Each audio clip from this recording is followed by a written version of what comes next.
مباراة جديدة، منتخب المغرب للشباب ومنتخب فرنسا للشباب.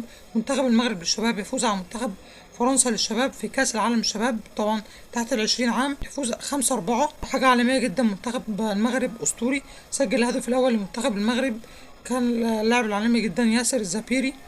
لاعب عالمي جدا ياسر السفيري، اسطوري طبعا، سجل هدف من ضربة جزاء بالقدم اليسرى، كان هدف كويس طبعا من ياسر الزفيري.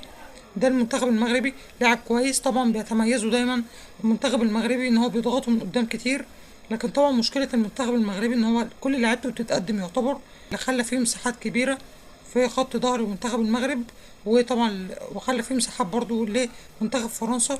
ألف مبروك للمنتخب المغربي.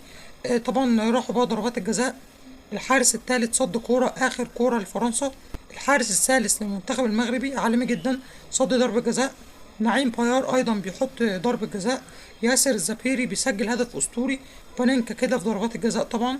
فحارس أسطوري جدا، الحارس الثالث. ألف مبروك للمنتخب المغربي، إنجاز تاريخي. شابوه المنتخب المغربي، شابوه المنظومة، شابوه كل حاجة، أفضل منتخب عربي وأفريقي. والله العظيم شرفتونا يا شباب، الرجالة بجد والله العظيم لعيبة عالمية جدا. ألف مبروك للمنتخب المغربي، إنجاز تاريخي. إن شاء الله بإذن الله تعالى منتخب المغرب هيلاعب منتخب الأرجنتين في نهائي كأس العالم للشباب بإذن الله يوم الاثنين. المباراة تكون صعبة جدا طبعا المغرب، لكن بإذن الله مفيش مستحيل. طبعا منتخب المغرب كسب البرازيل، كسب كوريا الجنوبية، كسب أمريكا، كسب إسبانيا، كسب منتخبات أسطورية جدا منتخب المغرب. وأيضا كان كسب طبعا امبارح فرنسا 5-4 بضربات الجزاء. فيليسيدادس موروكو، كونجراتوليشنز موروكو. ورسميا تأهل منتخب المغرب لنهائي كأس العالم للشباب بعد فوزه على فرنسا 5-4 بضربات الجزاء. سلام.